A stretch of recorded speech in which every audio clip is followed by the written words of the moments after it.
नासरीन मिठाणी का रिपोर्ट अवां ॾिठी। हाणे रुख कंदासीं खिपरे जो। खिपरे में फसलनि जी पैदावार खे कीअं वधाइजे जे उनवान हेठि सेमिनार करायो वियो। रिपोर्ट करे रहियो आहे ज़ाकिर शेर। खिपरो जे खानगी हाल में ज़रई माहिरनि पारां सेमिनार करायो वियो। प्रोग्राम में ॻाल्हाईंदे नूर नबी भुट्टो, असगर सोलंगी, अरबाब लाशारी, मुज़मिल अनीस शर ऐं ॿियनि चयो त सेमिनार कराइण जो मक़सदु कप ऐं ॿियनि ज़री जिन्सुनि जी पैदावार खे घटि ख़र्च में कीअं वधाए सघिजे जे हवाले सां ॼाण ॾियणु आहे।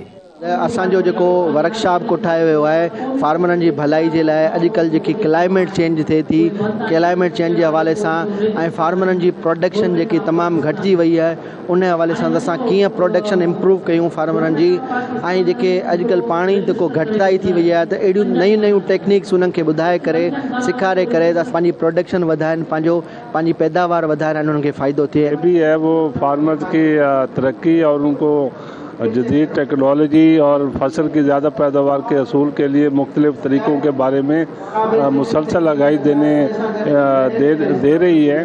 और इसमें सबसे अहम काम जो है हमारा फील्ड स्टाफ करता है। तो इसमें किसानों को ये बताया जाता है कि भाई आप किस तरह अपनी फसल को बेहतर काश्त करके बहुत कम पानी और बहुत कम जो पेस्टिसाइड है उसका इस्तेमाल करके ज़्यादा पैदावार ले सकते हैं। आहारनि जे बहितर लाइ घटि ख़र्च लाइ वधीक उपत खणणु उन जे बारे में इहा हिकिड़ो आगाही आहे। असांजो ॾींहों ॾींहुं माहौल ख़राब पियो थिए, असांजो ॾींहों ॾींहुं टेम्परेचर वधे पियो, असां इन्वायरमेंट इशू पिया अचनि, इन जे करे हिकिड़ो आगाही आहे।